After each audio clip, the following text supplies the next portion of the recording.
Welcome to Voices in Leadership, where leaders who connect, inspire, and grow come to share their stories live. I'm your host, Dr. Angela J. Buckley. Join us as we explore authentic leadership, gratitude, and the power of connection through powerful conversations with inspiring voices. Let's inspire, uplift, and elevate leadership that truly makes a difference, together. Well, hello, and welcome back to another episode of Voices in Leadership. I'm your host, Dr. Angela Buckley, and my guest joining me today is Eric Twiggs. As a matter of housekeeping, those of you who are listening in on LinkedIn, Facebook, or YouTube, please drop a comment. Say hi. We love to know that you're here, and tell me where you are tuning in from. So, Eric, welcome. Today we are here to talk about getting over your procrastination hump, right? Like, what is holding you back from moving forward? And I'm so excited to hear some of your methods, some of your episodes that you've seen, stories that you've encouraged and helped along the way throughout your career. So welcome. Thank you, Dr. Angela. It's an honor to be on your show. I am glad to have you here. So you have been a leader in military, correct? Not the military. Not military. I went to a military high school, right? And Okay. everybody those habits stayed with me, so that's why everybody thinks I'm former military. But no. Got it. And so tell us how you got from military high school to where you are now. So I graduated from Hampton University. I graduated from high school, went to college, and I would say if there was one word to kind of summarize how I got to this point, it would be curiosity, right? That would literally be the one word, because after I graduated from college, I worked my way up through the ranks in the automotive service industry. I got into a point where I had 500 employees working for me at 17 locations. From there, I ended up going on to becoming a coach, where I've coached executive leaders and entrepreneurs, and I've done over 40,000 coaching sessions. So here's where the curiosity comes in. I often wonder, what is it that separates you can have one executive who gets good results, right? And then you can have another executive that gets great results. And I always just wondered, what is it that really separates those two individuals? And I found it's two things. Number one, it's the ability to effectively manage time and be productive. And number two, it's the ability to do the things that you need to do, whether you feel like it or not. So it's curiosity, and that's really what got me on this road to overcoming procrastination and becoming more productive. So a little bit of discipline, talking about, and a little bit of just like the momentum, the speed at which you complete. Absolutely. And a lot of people think, when they think of discipline, they think of it as being a thing that either you have it or not, right? I'm just not the person that's going to wake up at 4 a.m. I just don't have discipline, but I think discipline is something that you can develop and cultivate as long as you have the right mindset. Oh, talk to me about that. So how do we develop discipline if we feel like we're one of those people that doesn't have it? Well, I think and I talk about this in my book, right? The Discipline of Now. You have to know yourself. Now, I will say that some people, depending on your personality type, you come by it more naturally. So like you have these different personality types. There's some people, like if you're your typical type A personality, like I am, you tend to be more naturally disciplined. You tend to be more internally focused, right? And you can get yourself to do certain things. But then there's some personality types where you're more externally motivated. Mm-hmm. So the key is it's all about awareness. Right. So if you know that discipline doesn't come natural to you, let's say, for example, you want to work out consistently, you want to be disciplined. Mm-hmm. So instead of like myself, I'll just go to the gym. But for some people, it's, hey, meet someone, have an accountability partner, meet someone at the gym who can hold you accountable. But really becoming aware of your natural tendencies is really the key. And over time, you can develop discipline. So awareness. I love to talk about the awareness of the problem before we even can solve problems. Can you talk to me how people are noticing? Where is that first step? What what are they noticing in order to become aware? Well, if you notice that, first off, if you notice that you're not getting a result that you aspire to, maybe it's a sales result, maybe it's a profit result, and that just, you should be asking yourself why, right? And with the awareness, I've been saying this is going to sound bad, right? I've been saying this late, like literally, I think you have to pretend like you've been living under a rock for the past year. Like you don't know anything about the economy. You don't know anything about government shutdowns. You don't know anything about what's going on in the world, right? So you have to assume that if your business isn't performing, there's something different that you need to do, right? It has nothing to do with external forces. It's all an internal game. So I think you really have to make data-driven decisions. Yet you have to look at the results, and if you don't like the results, and you also want to make sure you're clear on what your goals are, and what it is that you're trying to accomplish, both personally and professionally. And if you're not hitting the goals, that's when you need to look at, okay, what do I need to do differently? My goal is to lose 30 pounds, but I haven't been to the gym this year, right? So what is it that I need to do differently? Oh, I'm not disciplined. Maybe having an accountability partner meet me at the gym could help me to get there faster. So do we start with awareness, or do we start with goals, or how does that? I feel like there's maybe a circle that some people go through where they realize they're dissatisfied, but they're not sure why and how that ties to goals, and then they set the goals, and then they become the more disciplined. Is that the path, or what paths have you seen? Well, I think you have to begin with the end in mind, right? I think you should start with, and I always say that clarity is the starting point of success. So you have to be clear on what is it that you want. Not only what is it that you want, but you need to be clear on why you want it. Sure. And I always say you have to ask yourself why until you want to cry. And I say that because, so you say, I want a $5 million business. Well, why? So that I have more money to pay bills. Okay, well, why? And usually when you get to the fifth or sixth why, you start to really hit an emotional nerve. Like, hey, poverty is something we've always struggled with in my family, and I really want it.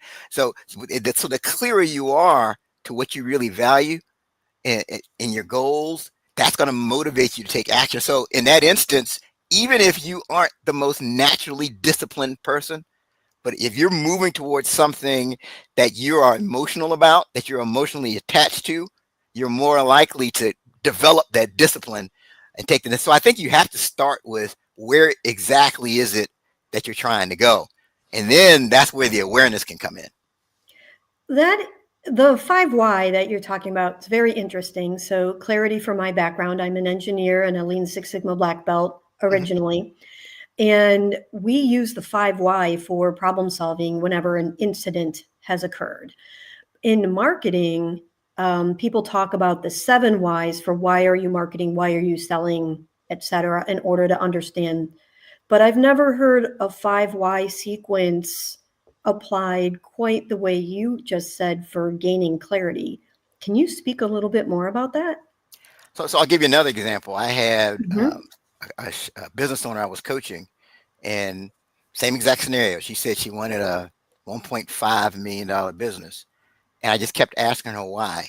And when we got to the fifth why, she literally was, it's like she paused and she said, because I'm getting older and I want to be a mom.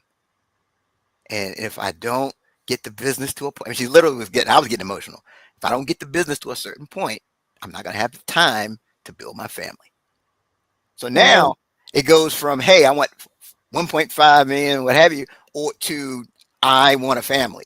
Mm-hmm. She got a lot more disciplined once she got clearer on that. So that's why you really, because sometimes you can get to the real thing that you want without, because everything, it sounds great, right? It sounds like you're having more volume, but there's complications that come with that, right? And so it's possible that you can get to what you really want a different way. So that's why you really need, it helps to be clear and just keep asking yourself why it is you want what you really want. Okay. And do you have why answers that you disqualify? What I'm asking about is, are there easy whys? Like they're almost like cheaters. Are there things that you look for that someone gives you an easy answer? For example, I worked for an organization and we were working on mission, vision, values, Hmm. and they literally said, our mission is to make money. And I'm Right. like, every business is in place to make money, but why did you choose this method to make money? Right? Like the there was no real impact. Like legally, you don't exist. There's a fiduciary responsibility. You don't exist to not make money. Right. Yeah, I mean, So it's kind of a cheater answer, mhm. right? So I'm asking that as an example. Are there answers that are like red flags where you feel like somebody is taking a sidestep instead of truly digging deep? Yeah, I think when someone is being vague, that's usually a red flag for me. So usually that's around the first why. When they say, "Yeah, I want to make money." I'm starting this business. I want to make money. Well, why don't you just sell pretzels? You can make money selling pretzels, right? There's a Right. lot of ways you can make money. Or if I'm goal setting with somebody and they say, "Yeah, I want happy customers." Okay, but let's get more specific here. So Mhm. I think the key thing is, so the red flag for me is when people are just being very vague and very general. But I think the more you really get specific, that's when we start to make progress. And how do you help them when they get to the I don't know? I don't accept that, right? Because it's Sure. I mean, that's our job as coaches. And right, how do right. you help them when they get to that point where they're like, I really don't know? How do you help them walk through that answer to the Well, real so answer? for me, in 2025, like if someone's been working with me for a while, they know never to say I don't know, because this, with all the technology, you can find out anything you want to find out instantly. So what I get, I'll ask the person, okay, so if you did know, what would the answer be? Correct. I have a specific thing, right? I was talking to somebody. We were talking about marketing, and so what's your plan? What can you do to grow your customers? I don't know. And I said, oh, that's interesting. So if you did know, what would you do? Mm. And he went into this long, elaborate thing that was a really good plan, and was farther along than what I was thinking. So So he what just are you afraid of is the next question, right? right. So a lot Got of it. times it's avoidance when they say I don't know, and a lot of times they feel like that lets them off the hook and keeps them from being accountable to really taking action to move forward. I want to say that I've had a very similar conversation of that nature this week. Yeah, I could almost echo all those exact words. So I think that if you're out there in the listening audience and you feel like you want to say, I don't know, you might actually know, but you might be in the fear zone, exactly. which is probably where you need to be. That's where the growth happens. Sure. Yeah, I mean it's about awareness, right?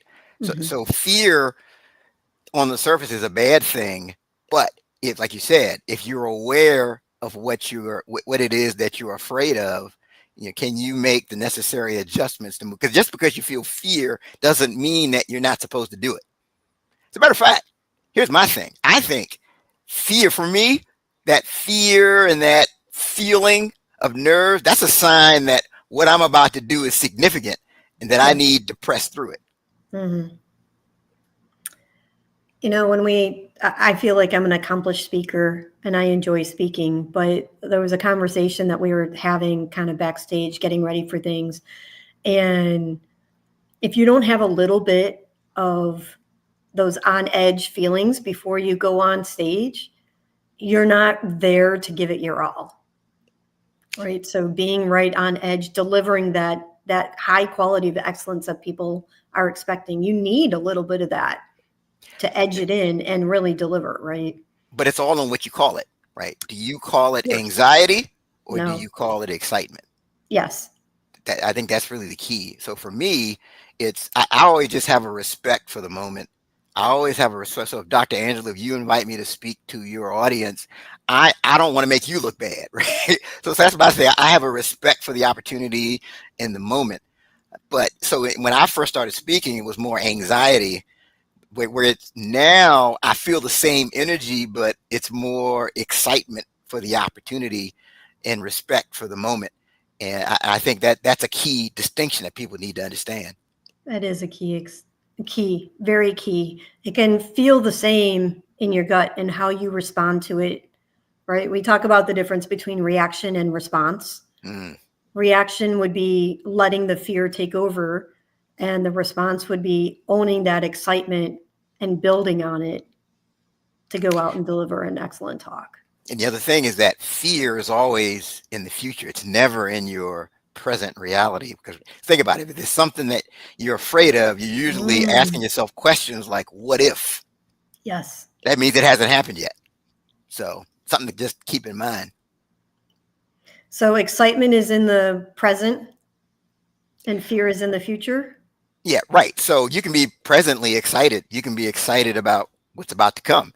But fear, usually it's something that you're dreading. And if you look back, most of the things that you dreaded, it didn't work out to be that bad, right? It was in most cases, it was a lot better than you thought it was going to be. It's kind of like, they did the study of the people jumping out of the airplane, and they put a heart rate monitor. You probably heard this before, right? They put a heart rate monitor on them and they tracked their heart rate. Their heart rate peaked right before they were about to jump out of the plane. But then when they got in the air, their heart rate actually went down. Right. So it was just anticipating what could happen. And that's what makes people nervous. That's what makes people afraid. Oh, I have a very different analytical experience associated with that. That is very interesting. Oh, I wow. think what's interesting about jumping out of a plane, having done that, is the change in acceleration, Hmm. right? Once you actually jump out, you are no longer accelerating. Hmm. And so your body is actually exhibiting and experiencing a completely different phenomena. But the reason roller coasters are so exciting is because it's up down. You're literally changing your acceleration. Hmm. Whereas once you're out of the plane, it's actually really peaceful. Wow. So, Dr. Angela, I'm going to take your word for that. Um, so I'll be on the ground like, wow, she looks very peaceful up there. It is. Once you're out, like there's a bunch of things you have to get right to get out of the plane. And once you're out of the plane, you're committed. Yeah. And especially once the parachute is open, it is peaceful and Mm. gorgeous. And I don't know, maybe other people don't talk about it like that, but um, anyways, so very, very interesting. So we were talking about fear, and really, the original conversation was going to be about procrastination. Yes. So how does fear play into procrastination? Fear is a leading cause of procrastination. So when I do these workshops and we start talking about what are some of the things that cause you to procrastinate, I never bring up fear, but someone always brings that up. Like I've never done a workshop with a group and fear didn't come up. Fear is one of the leading causes. You have fear of success, Mm-hmm. believe it or not, where people they're afraid of, okay, what is this going to mean? Am I really up to it? If I go to this next level, if I make all this money, am I going to be a bad person?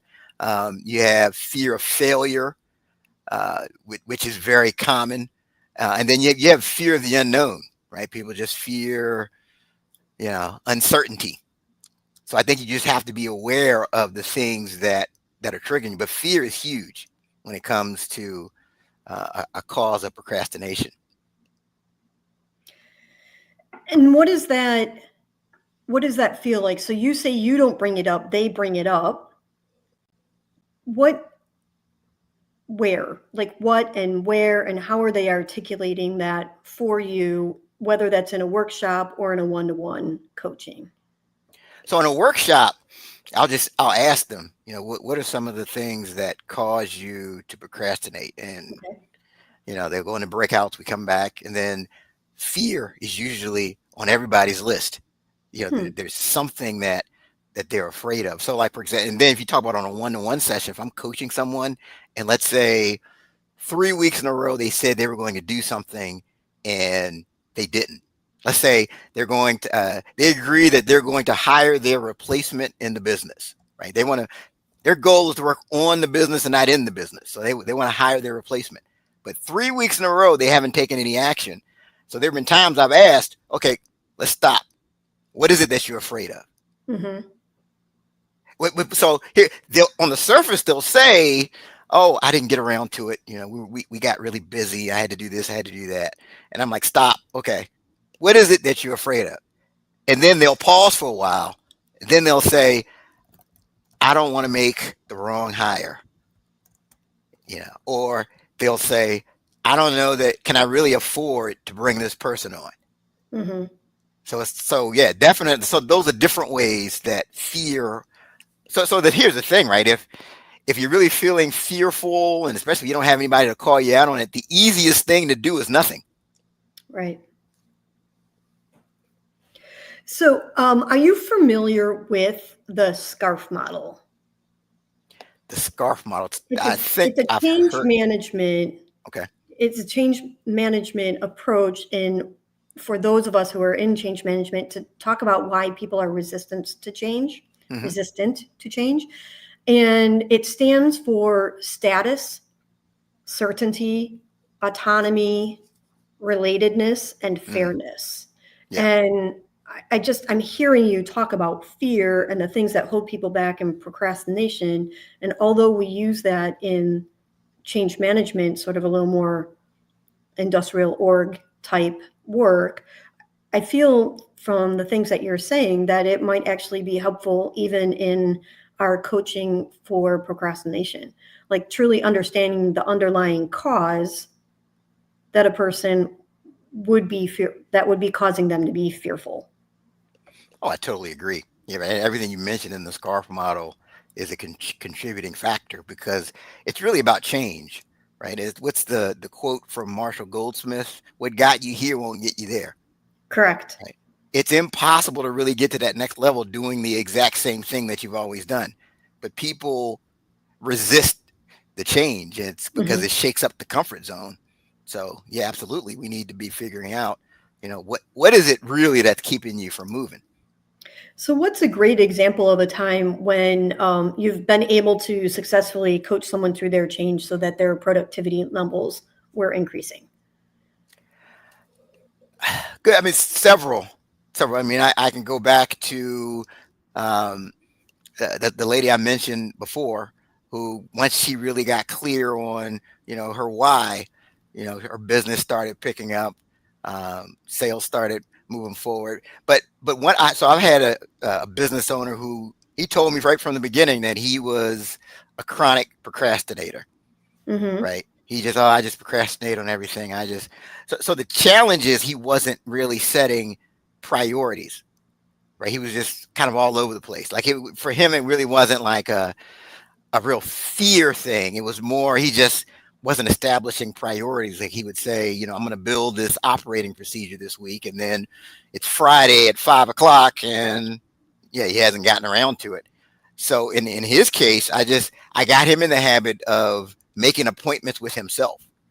So I said, Yes. instead of saying you're going to build a standard operating procedure this week, say that you're going to build a standard operating procedure from 2 o'clock to 2:30 on Tuesday. You're going to put it on your Google Calendar. You're going to have the alarm notification going off, and it's an unbreakable appointment.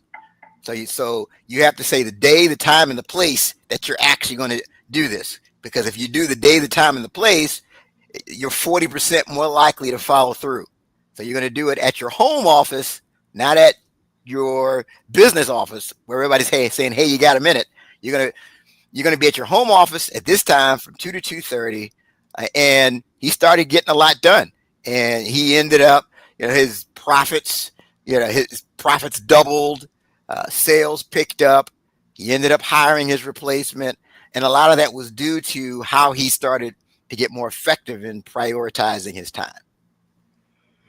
So, putting an appointment as opposed to letting other things fill his day, prioritizing the activity that he may not cherish but knows that needs to get done was a technique for him that worked. Yeah, and here's the other thing too: is like I told them this has to be a non-breakable appointment. Because sometimes, you can set the appointment, but then someone says, "Hey, you got a minute," and you just don't keep your appointment. But you Correct. almost have to treat it like it's your child's doctor appointment, right? If your child has a doctor appointment at Tuesday at 2 o'clock, you're moving everything on your schedule to make sure your child gets to that appointment, and you just Correct. have to treat yourself that way as well. I do working blocks, but I don't always create my working blocks to be unbreakable. Yeah, that's the Like, key. yep. So I think it depends on the priority. I have some that are breakable and some that are not.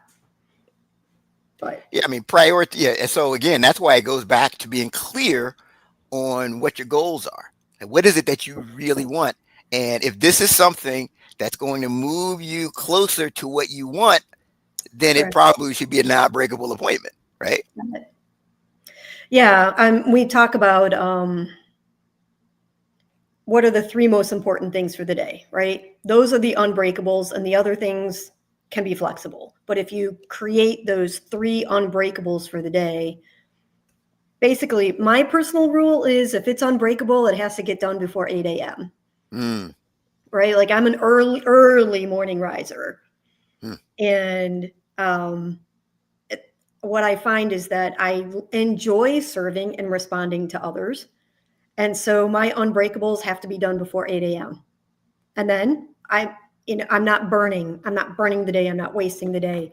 But that's how I prioritize. If you know it's important, it gets done before 8 o'clock. No, I think that's great because I mean, you want to be doing the things that move the needle, right? Yes. Because I've worked with a lot of people who they work very hard, right? You Yes. can't question their work ethic, but you can question, are they really working on the right things? And so absolutely. And I think it just gives you that feeling of confidence and momentum when you know that, hey, it's 8 o'clock and I've gotten Correct. my most important things done for the day. So now I think that's great. So, are you familiar with the eggs? I'm sorry, the walnuts and the grains of rice? Oh man, tell me about the walnut. That sounds good. It's a kid's conversation, but we're Uh, talking about prioritization. yes, And if you put a cup of rice into the jar, you can't fit the walnuts in on top. right, right. If you put your walnuts in first, the grains of rice will fill in around it and everything fits in the jar. But the order, it's the same day, but the order in which you put those things together make all the difference. No, I totally agree. So it's a simple visual That's for the great. same thing that we were just discussing. Hmm. So sometimes you might be afraid of it, but just go do it. See, we've got takeaways already. We got scarfs. We've got the walnuts. I mean, somebody needs to be right. If you're watching this, you really need to be taking some good notes and putting a little star by those 2 points. Well, I like the ask ask why until you cry. I had never heard that. So good ones today. Thank Awesome. you very much for your insight. So you said that you have a book. Do you have any books coming out? What are your next steps right now? So I do have a book. The book is The Discipline of Now, Okay. 12 Practical Principles to Overcome Procrastination. So it's a useful tool I wanted to put in people's hands Hmm. so that you can, and it doesn't, you don't have to be the person who wakes up at 4 a.m.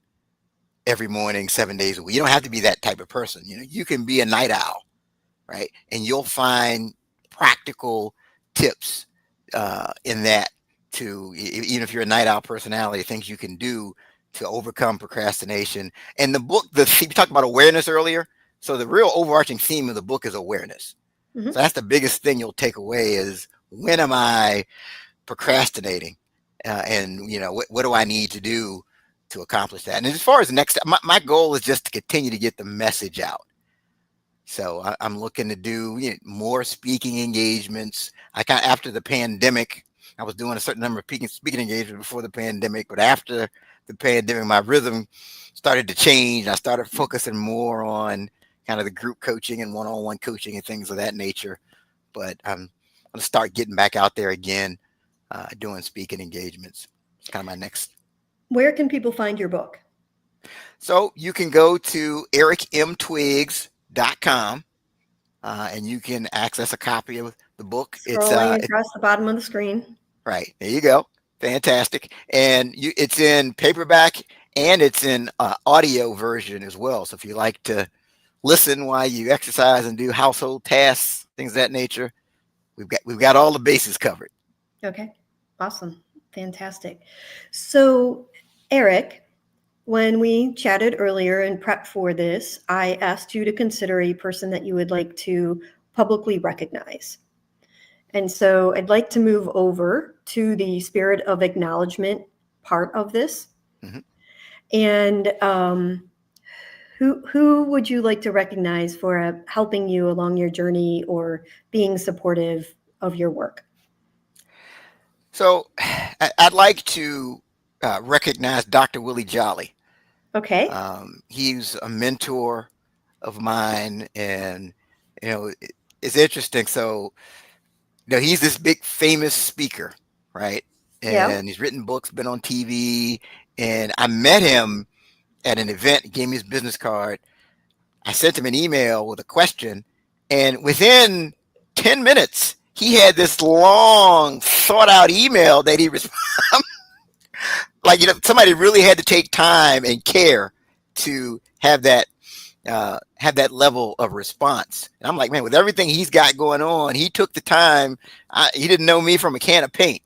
And I definitely want to acknowledge Dr. Willie Jolly. And I've tried to model that just for myself going forward and really just give people, no matter what level they are in business or life, my undivided attention and see if I can.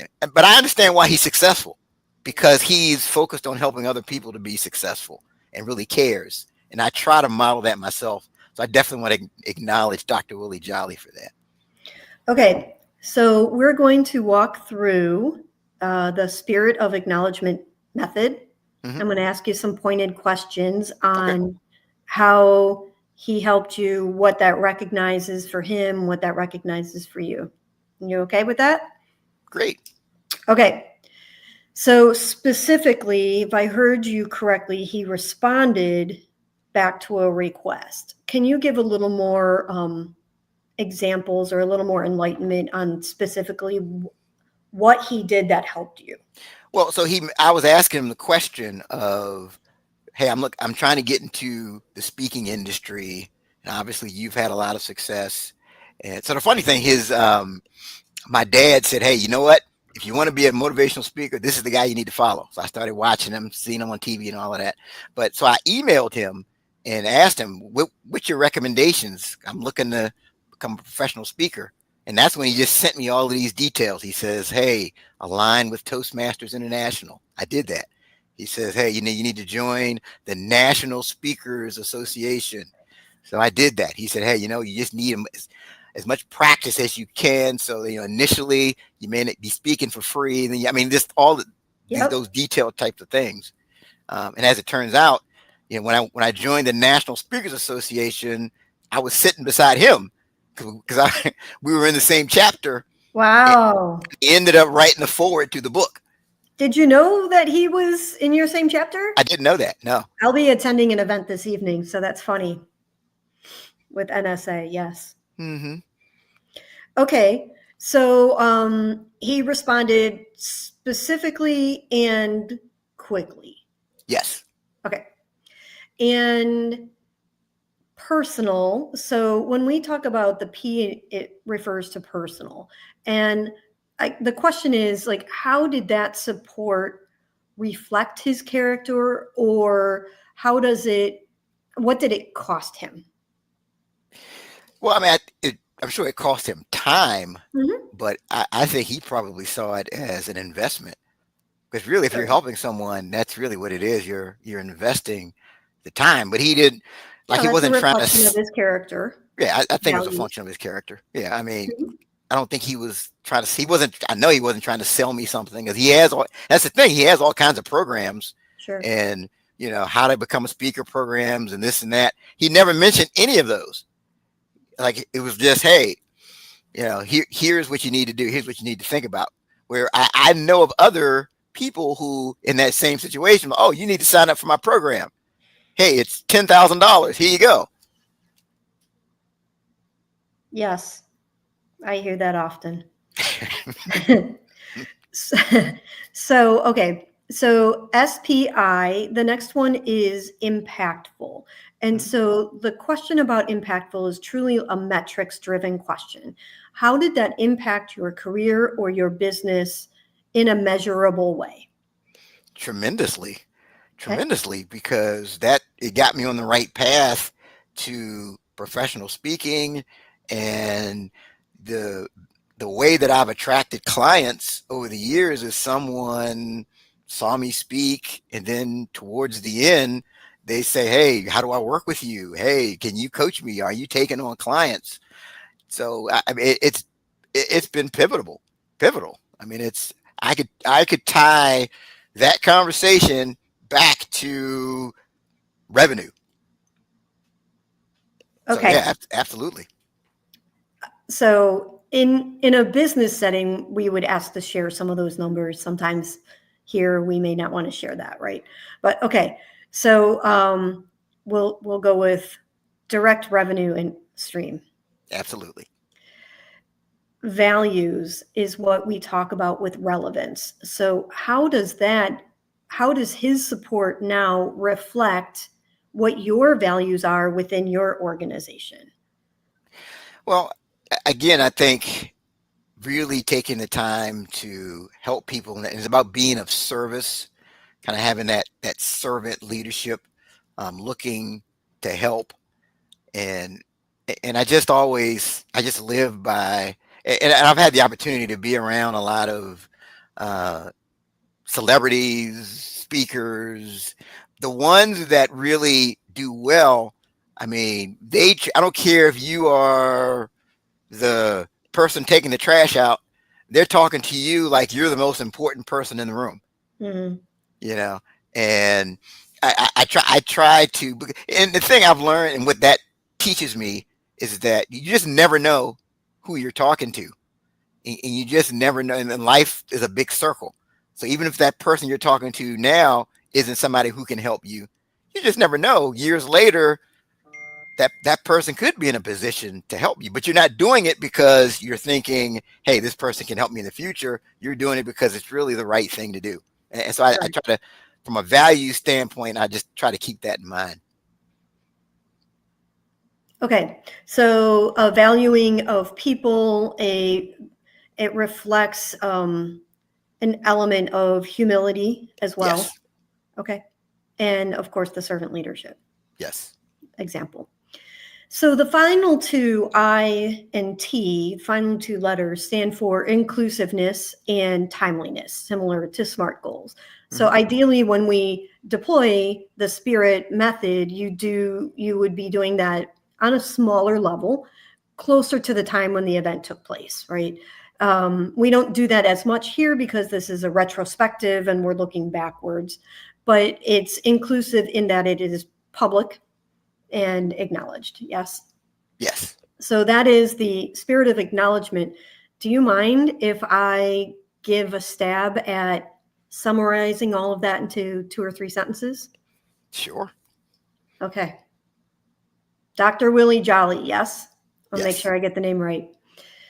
Okay. Dr. Willie Jolly, thank you so much on behalf of Eric Twiggs for your quick responsiveness when he sent out an email asking for help on how to get his public speaking career started.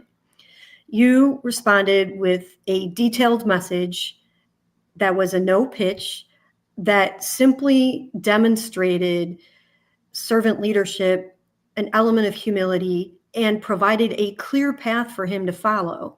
He soon met you, and those actions led to a relationship that has directly impacted the revenue stream of his entire business. And it reflects back on his personal values of servant leadership and seeing others and practicing and walking in humility. So, thank you not only for demonstrating that, but also being a critical and pivotal part of the turn in his leadership journey. Dr. Angela, that is outstanding.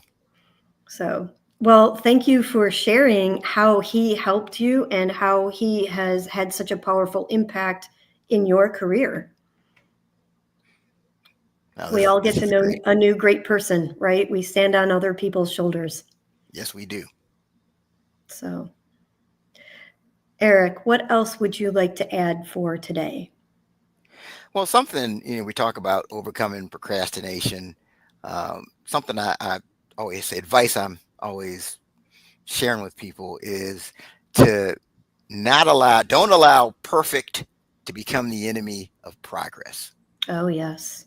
I think that's a critical thing because a lot of times we want to have everything figured out before we move, right?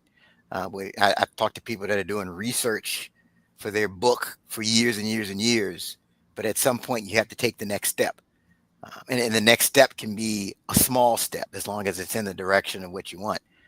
So that would be my contribution. Don't allow perfect to become the enemy of progress. I'll add to that. Last night I was speaking with my publisher and he said, you can't edit a blank page. That's good. I feel like I need to encourage my son to hear that on every single high school essay and basically every email as well, right? Can't edit the blank page. I'm gonna have to borrow that one. It is not mine, and he said it is not his, so I don't know who the original one was, but clearly very important. That's great. So, well, Eric, I really enjoyed this conversation today. I enjoyed that we had so many different visuals that we're able to practice and share with each other. And that vulnerable conversation of fear is so important in gaining clarity. So thank you very much for your time. Thank you for your expertise. And I look forward to talking to you again soon. Thank you for having me. This has truly been a pleasure. Thank you very much. And until next time, stay tuned and we will see you next week. Thank you for joining us on Voices in Leadership, where leaders who connect, inspire, and grow share their stories. I look forward to welcoming you back to our next conversation. In the meantime, visit www.voicesinleadership.live to access show notes, links, and to subscribe and stay connected. And in the spirit of gratitude, let's remember to thank one person near you. Until next time, this is Dr. Angela J. Buckley, signing off.